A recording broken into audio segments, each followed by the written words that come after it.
what do I want to do after the game? Because I think a lot of our athletes, they don't think about what they're going to do after. Because regardless if you end in high school, college, or the pros, the game's going to end one day. And you want to be able to have something that helps you align to your purpose. What did God put me on this earth to do? Not just catch passes or make tackles, but what kind of impact do I want to give?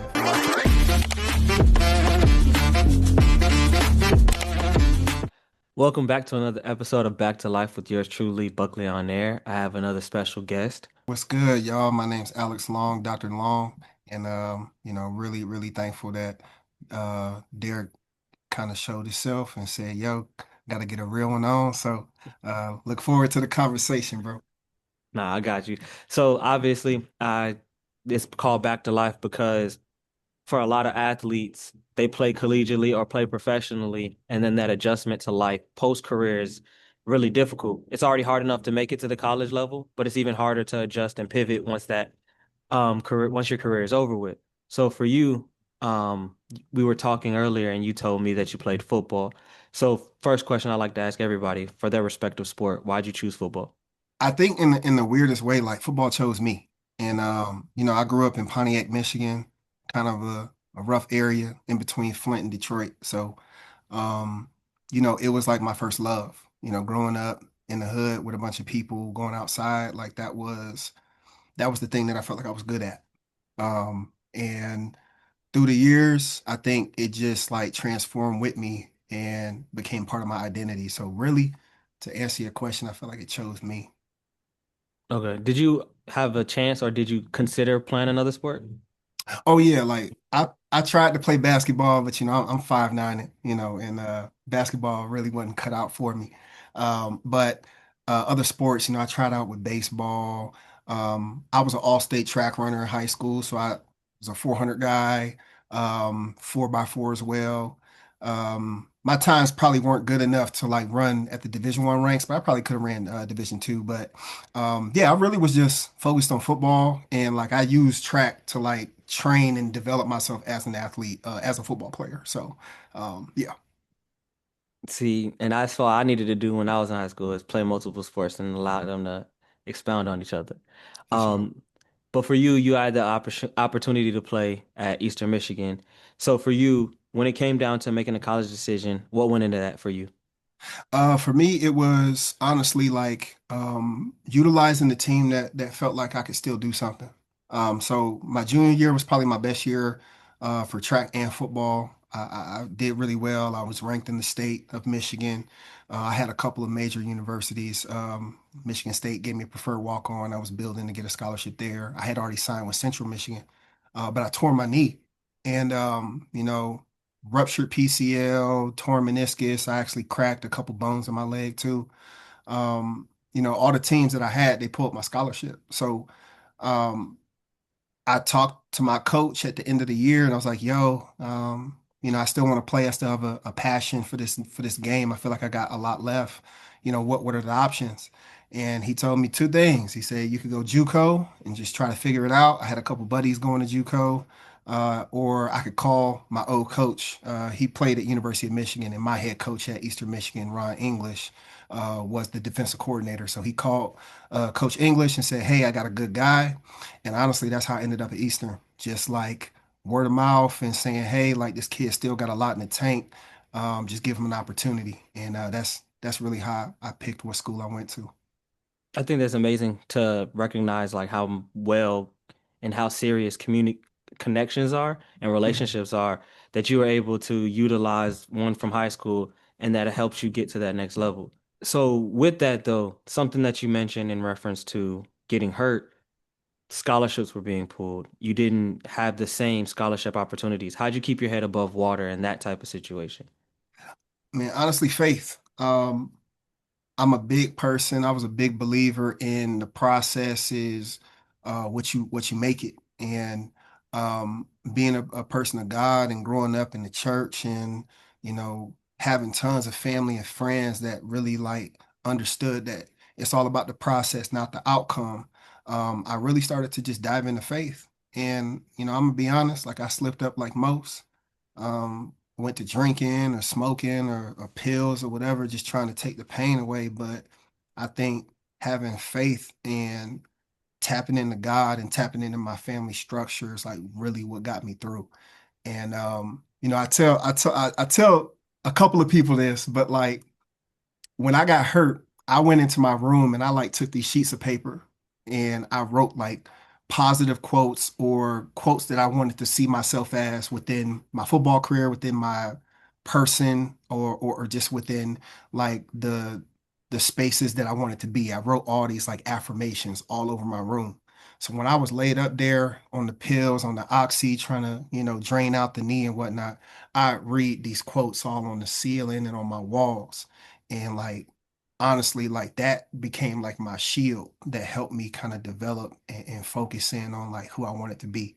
And I go back to that moment a lot because that was when I was at my lowest and I found a way to kind of push through.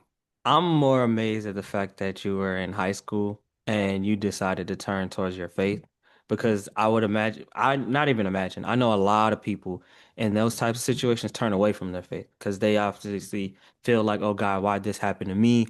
Why'd you let this happen to me? And they don't look at it as a, this is not happening to me, but this is actually happening for me. So even in that, were you were you strong in your faith at that stage, or did you actually get stronger in faith at that stage? I feel like just with my family, they instilled things that always rang in my ears. And I think it was kind of twofold, where you have this blueprint, you have this foundation, and then as you kind of go through, you start pulling in the columns of the house, you start putting in the infrastructure, first floor, second floor, third floor. And being able to kind of have like the backing of what my family offered in connection to the experience that helped me develop a stronger faith. I think it was a perfect mesh in the middle. So I had it before, but it also did align me to continue to develop and get stronger within my faith. Like the saying goes, raise a child up in the way they should go, and they won't depart far from it. So parents Amen. definitely did that, did a great job with that. You Most had the definitely. luxury, you got the opportunity to go to Eastern Michigan, and then that's what you decided to go do. How was it when you transitioned from high school football to college football? Because they're clearly not the same game. It was tough for me. I think in a lot of ways I was really confident in the things that I could do in high school, and I really tried to align myself with the type of players that I was watching at the time.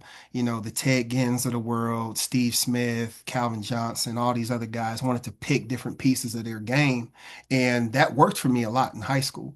When I got to college, it felt like everybody was watching the same film I was watching, and instead of being like, the primary target, I found myself being third, fourth string when I first walked in, and had to redshirt my first year there. So it was like it was kind of a tough transition, and then like I know you probably have conversations with other athletes that talk about the recruiting pitch. When they're pitching this recruiting to you when you're in high school, it sounds like it's all shiny and you're gonna start day one. And then you get there and it's 120 guys eating for 11 spots. And I quickly saw the shift where you're just another body. And I think that jarred me a lot in my first year and a half or so. I was scared. I was scared to make mistakes on the field. I wasn't playing as fast.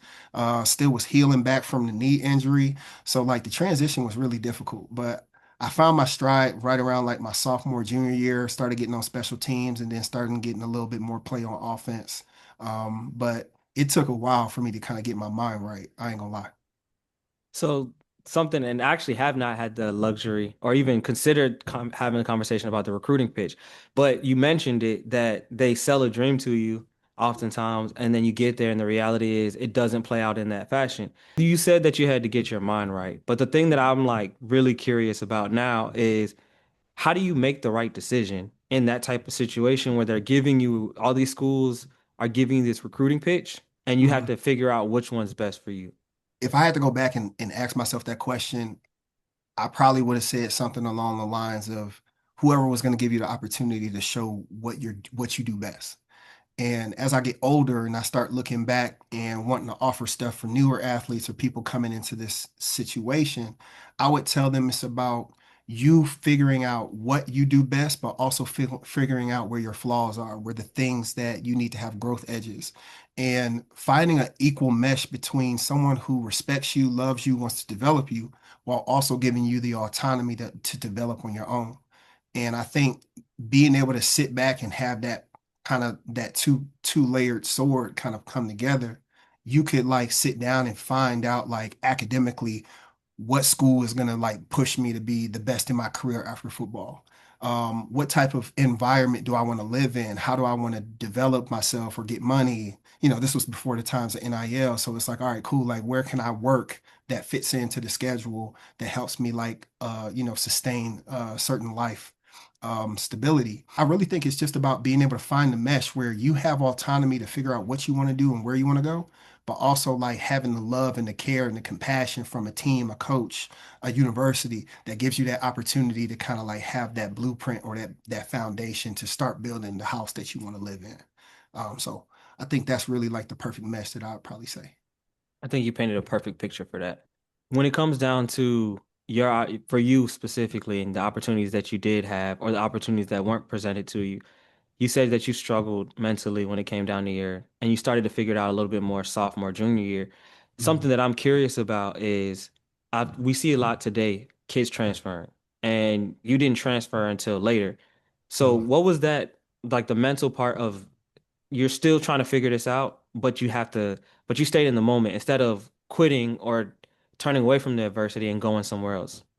Absolutely. And with my job that I have now, I talk to athletes about figuring out how to exhaust all of your resources in the place that you are. Because the place that you picked wasn't just for one situation. When, and I know we always joke around about like, oh, like this team got Nike, this team wear Adidas. I'm trying to go with the Nike school, right? But like being able to have this aspect of being able to see like yourself exhaust every opportunity in every single support system to like get the goal. And if you don't get the goal after exhausting everything, staying motivated, staying determined on that certain goal, then I feel like that's a healthy space to be able to transfer. Like for me, my first year, I was redshirted. My second year, I broke my foot and I hurt my foot. So my third year, I'm like, I'm exhausting every single aspect of what this game is to be able to say, hey, can I play at this level? Can I do the things that I need to do? And unfortunately, even during that third season, we had a teammate who got shot and killed, and that like changed the trajectory of like how I saw football. Like it wasn't even just a game anymore. It was just like, this is my lifeline because now, coach is getting fired, one of your best players, best friends gets killed. Like it becomes more than football. And that was the year that I started thinking about like life after football. It took me until like my junior year. And then I found the University of Findlay, went down to the D2 level because I felt like that school was going to not only develop me as a football player and give me the love for the game back, but it also was going to help me start to identify what do I want to do after the game. Because I think a lot of our athletes, they don't think about what they're going to do after. Because regardless if you end in high school, college, or the pros, the game's going to end one day. And you want to be able to have something that helps you align to your purpose. What did God put me on this earth to do? Not just catch passes or make tackles, but what kind of impact do I want to give? And I think that was the moment when I was like, all right, it's okay to transfer. Like I exhausted every resource here. I did my best. And now I'm going to go somewhere where I can continue to do the best that I need to do and get myself on track. You made a huge distinction that I think a lot of athletes don't do and they struggle with is separating themselves from being an athlete. And so for Mhm. you to be able to recognize, okay, this is not going to be last forever. I need to go ahead and think about life after this. I think that's tremendous. The part that I am curious about though is like you said, you went from D1 to D2. Mhm. Obviously, with you being at D1 program, I'd imagine that you had opportunities to play at other D1 programs. What specifically made you say, okay, I'm going to go to this school? Or was it just the school or was it other things outside of that? Because I would imagine also the facilities look different and sometimes people make decisions based off of that as well. Most definitely. I think that's a great question. like I said earlier, like this was my playing career in college was from 2011 to 2015. And I believe NIL completely like solidified itself 2018, 2019. So basically during that process before we had NIL in this more free movement space, you had to sit out a year if you went across Division One. So let's say that I'm at Eastern Michigan and I want to go to Southeast Missouri State. That was one of the schools I was looking at. Even though it was D1 AA, they said, "Hey, we don't have enough roster spots for this next season, so we want you to come on and be a GA, and then you could play your last season." So partially in my mind, it's like I know I could play at the Division 1 level, but I'm not willing to give up a year of eligibility to like stay at this Division 1 level space. And like I appreciate that you said something about the facilities because man, Eastern every 2 months we get like bags of clothes and hoodies and jackets and stuff. And when I got to Finley, bro, they gave me a t-shirt and some shorts for the whole year. And I'm like, what is this? But like the choice to go down in the division, honestly, bro, it was like I want to love the game again. I don't want to feel like it's all these politics because Division 1 got a lot of politics. It's about who you bringing in, how many stars you got, what you doing on the field, but it's also if coaches like you, if it builds a better pitch for recruiting in that area. We had a 4-star kid who came out of Toledo. Next season, we got 6 kids coming from Toledo. So I think it's a lot of politics when it comes to Division 1. And Division 2, even though, University of Findlay was in the GLIAC at the time, and that was like the top D2 division, it felt more like we just coming here to ball. So I almost got like the sense of like high school again, where yeah, we may not have the sweetest stuff, but we out here because we love the game and we trying to develop and build. So, and I got an extra year of eligibility down going to D2. So it was an easy choice for me. It was like this place can develop me academically. It's a smaller school size, so I can just focus on school and athletics. I'm not gonna have distractions like I did at Eastern Michigan. And like the love of the game is different here. Because when you live in the middle of nowhere and it's just cow tipping for fun and people get their trucks and they be out there mudding and the next major town is like 2 hours away, like then it's all about ball. It's all about like developing yourself. And I think that's what I really, really enjoyed about the process of going down in the division, just to like really develop myself and make myself the best that I could. I think you spoke on probably the single reason why people struggle the most when it comes down to that transition is the love of the game. I Mm, think that when you play at the D1 level, even playing professionally, the love of the game is lost because there's, like you said, a lot of politics, there's money involved. And so for you to be able to recognize that you needed to have the love of the game for you to even continue, because I think there's a lot of people that are really talented that lose love for the game because of all the other politics and they continue to go and then they can turn out to be burnt out or miserable because they weren't able to find a sense of love or get themselves back to the what got them to play that game in the first place. So I think that that's tremendous for you to even understand the love of the game is very important. most definitely, 100%. So you go down to D2 and you have that those the extra year of eligibility. Now something that I am curious about Mhm. is even though you did play at the D2 level, that I imagine that there's still opportunities to play professionally. Did you explore those options? Absolutely. And before I even go into that, I want to shout out my boy Jason Moore, Harold Jones, Courtly, HJQ. Like we had 3 or 4 guys, even Ogletree, the tight end for the Colts, Indianapolis Colts. We had 3 or 4 guys that went to the pros from that D2 school. That school was like 5,000 students, and you got 3 or 4 folks heading to the NFL. I think in a lot of ways, like going down there and like having that nest of people who just care about football and just want to develop and get better, like that's what like gave me more confidence to be able to say, hey, I could try this thing on the next level. I did try to go out and I went to a couple combines. Me and my buddy Daquan, we had some real good opportunities. He ended up going up with the Cleveland Browns and doing a workout. I ended up getting the opportunity to go to Cincinnati to do a workout with the Bengals. Didn't really go to my way. So then I started looking at CFL. I'm like, all right, bet. Like this gonna be probably the best opportunity. I'm a smaller receiver it's gonna give me like the light. And I went up there and I started realizing, there are great players everywhere.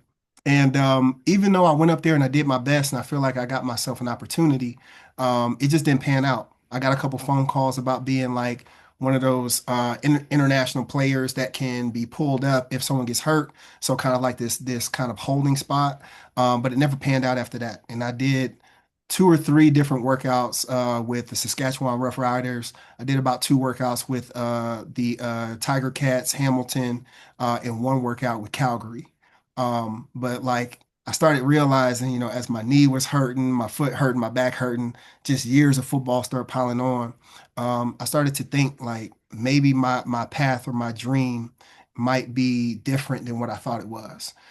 So that's when I started to transition and think about like, hey, what do I want to do after football and try to dive into that. But I still wanted to keep football around. So I think that was like the new thought after I started not doing great. It was like I want to find a way to mesh these two worlds. And luckily I did. So with that, and I think that's a great thing to be able to recognize that you still want to be a part of the game, but Mhm. understand that your career is over. But something that you said, you mentioned you exercise all options. How did you know that this wasn't a not right now, and you knew that it was a no? And I say that specifically in regards to faith because I think a lot of people can look at things and say, "Oh, well, God said not right now," or I didn't get a no, or there's still other opportunities, and they keep exploring, and it's like he's the door's shut, Mhm. go this other direction. But because some people are stubborn, or some people want God to bless their decision rather than going with where God is already blessed, they try Mhm. to force their way back into this. So like, how did you manage to go, okay, this is a shut door. I'm okay with it being a shut door. Go this other direction. Man, you hitting on some major stuff right now. I ain't gonna lie. Um, I think the biggest way to notice the difference is to see what door opens. And I think in a lot of ways, as athletes, as African Americans or minorities or whoever, when you are focused on trying to get your goal supported, you praying and you asking for blessings to get you in a direction. Once those doors start to like get harder to open, you start to notice other doors opening. And it takes a really good presence to be able to understand, like, you know, at the time, it was around March of 2016. I was training to go to the CFL, but I was also applying to grad school. And every time I trained and I went to a certain workout, like they'd be like, oh, I'll call you back. I applied to a couple of universities and I heard back almost immediately. I got accepted to like three different master's programs for sports psych. And that was like God telling me, hey, bro, I want you to move in this direction. So even though, you know, at the end of the day, I took, the grad school opportunity, I ended up going to Seton Hall University. I was still training to go play. And I actually like got to work out with Calgary at the time that I was telling you. And it was so funny because I actually had on the same day, it was April 17th of 2017. Never gonna forget. There was a day where I had an opportunity to go to the CFL. In the same time, I had an interview with Rutgers University for a doctoral program on the same day. And I was sitting there like, this is the moment where God's telling you, you can either go to the left or go to the right. The right piece might kind of give you this fresh feeling earlier, but something else is going to align you with something that's going to take you further. And that day is when I said, that's when God said this door is closed and this one's opening. But I think it's about being able to understand that if the doors continue to open in that space, that's where God wants you to go. My mom used to tell me this, rest her soul. She used to tell me this all the time. Because I used to cry and be upset at the fact that like my career didn't go the way I thought it was supposed to go.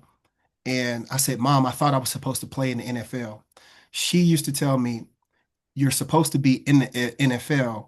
God never said you was going to play. And I Ooh. was like, okay, okay. And it took me a minute for me to process this thing. It's like NFL might be the dream, but the dream may not be playing. It may be doing sports psych. It may be doing mental health awareness. It may be doing player development. But like you still gonna have that seal on your chest. And that shit stuck with me. Apologize me for cussing. But like it really stuck with me, like to say that this is a bigger thing than what you think it is. And as long as you follow that path, you're going to get the things that you want in life. It just might look a little different. So that is something that like has stuck with me to this day, and I continue to follow it because my dream is still to be in the NFL. I just know it might be in a little bit of a different capacity, you know. So with that, another thing that I thought of as you were saying it in reference to you were a GA, obviously you had the doctoral program opportunity. Did you Mhm. ever consider being a coach? To be honest with you, I never wanted to be a coach because through my 12 years of playing, whether that's little league all the way up to collegiate ranks, I only ever had one coach where I really felt like he loved me and he cared for me, and that's Reggie Wins. So I'm a shout out Coach Wins, the Rising Stars back in Detroit, Pontiac area. He took all of his athletes under his wing like they was his kids.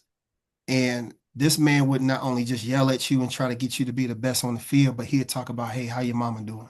How's your brothers doing? Are you following the word? Are you trying to develop your mind? And it was like this relationship that like I didn't believe up until this time it could ever like it could never be me. I felt like he just had this connection with how to develop people in that space. And over the years, I've started to think like coaching might be something that I want to do on the side. But to be at that caliber, I felt like I wasn't in the right mindset to like truly develop young men because coaching, I think of coaching as development of young men. Of course, do I want you to play well? Do I want you to perform well on the field? Absolutely. But my passion lines aligns a lot more with the aspect of developing them outside the field. Like we're going to develop your person, so the field is going to be no problem.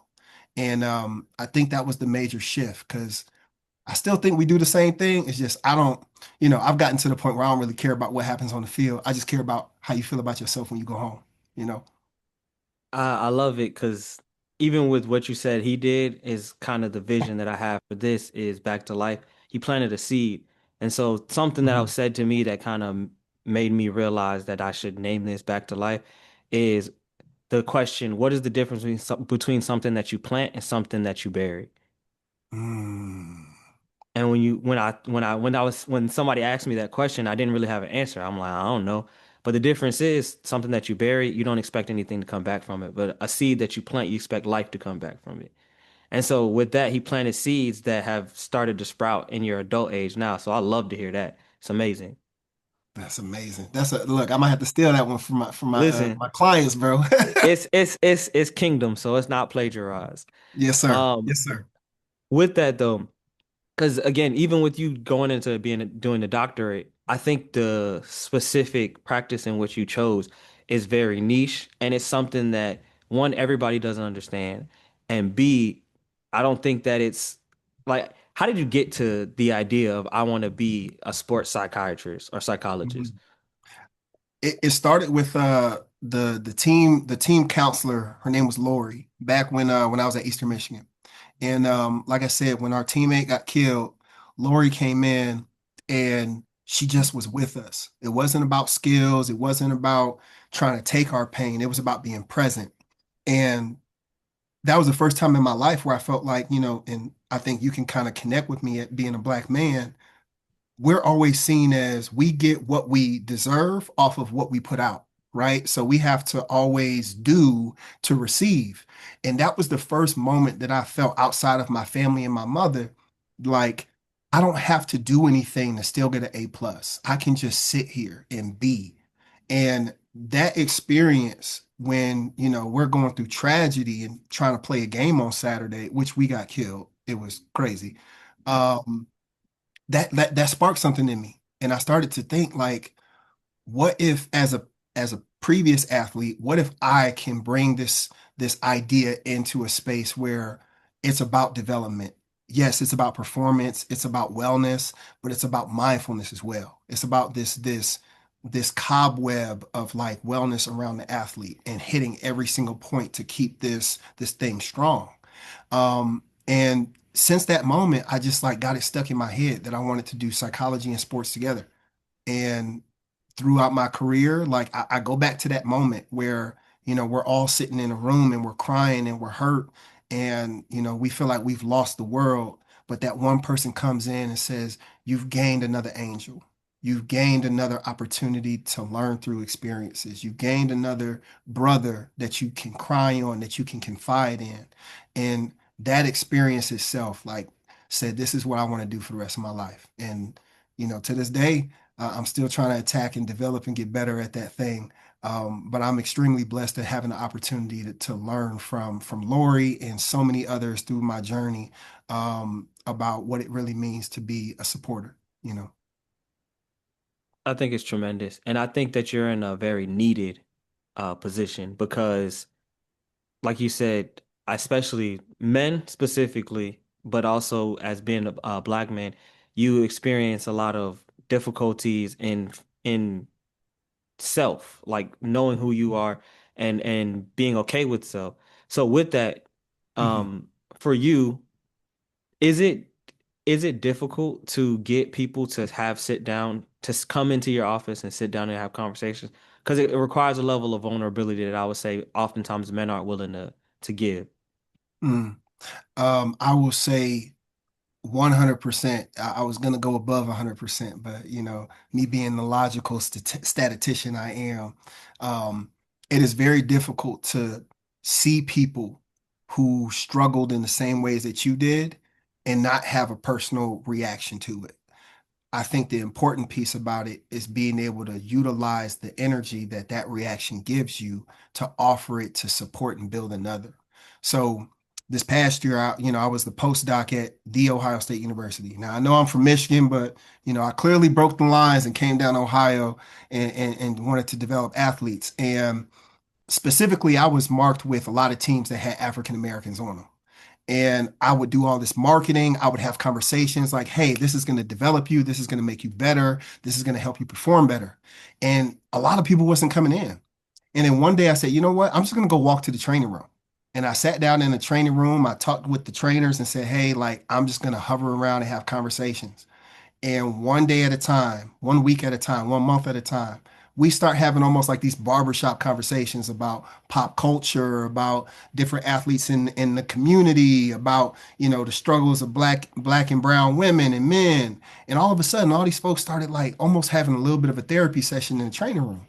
And I said, hey man, if you want to develop more, if you want to get more, let's go upstairs. Let's go sit in the office and let's have a one-on-one.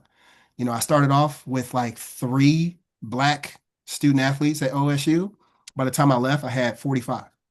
And it was just about being present. So that aspect that Lori offered me to just sit and be, I think was like my strong suit. Because I was always seen as like the what's a good word for it? I was always seen as like the emotional guy or the person who had like wore his emotions on his sleeves. So I never found it hard to connect or talk about my struggles or talk about my pain. But I had to develop a space where I could use that as a place to connect and reflect with people and allow them to say, hey, like I've been through it too, but this is what I did about it and this is how I'm gonna help you get through it.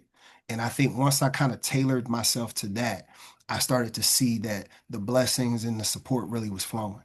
But it took time. I'm not gonna lie to you. It's still a struggle. It's still a struggle. And everybody listening and watching, if you black, if you a man, if you a woman, get into therapy. We got 1.2% of all black, all clinicians are black.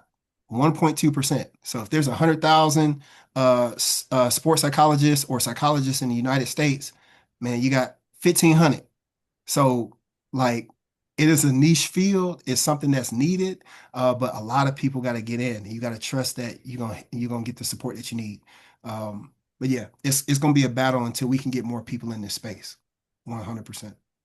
I'm more impressed at the fact that you met them where they were Mm, because you could have stayed in your office and hoped that somebody came in, and you could have left your office, went where they were, and tried to tell them that they need to be in your office. But the fact that you went in the rooms, you had conversation with them, you were relatable, not only because you were a former athlete, but you met them, again, saying it again, but you met them where they were to be able to have conversations with them, to get them to understand that somebody cares about them. So with that, like again, you mentioned the barbershop, and I think that that's again where a lot of men tend to have their therapy sessions. I want to, and I've gone to therapy, but I want to remove some of the stigma and some of the misconceptions about it.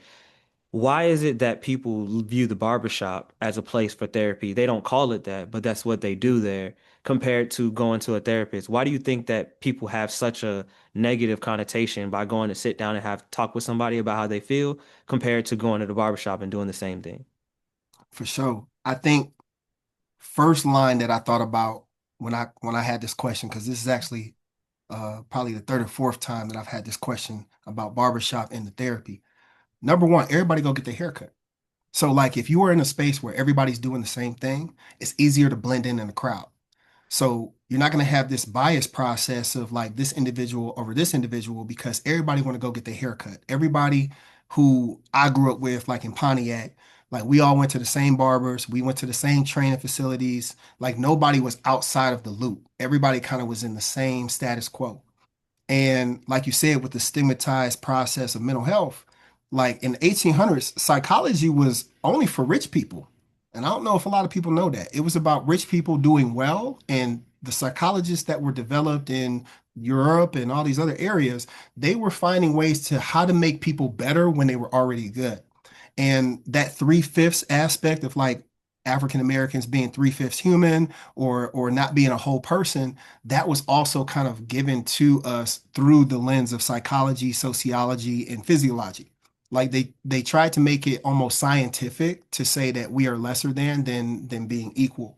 So being able to have this aspect of mental stigma that this thing was used to do us harm, and this aspect of like not being outside of like the norm, like it was a perfect mix for people to say, hey, I'd rather go to the barbershop and talk to somebody who I trust, who I know, rather than go to somebody who might use this against me.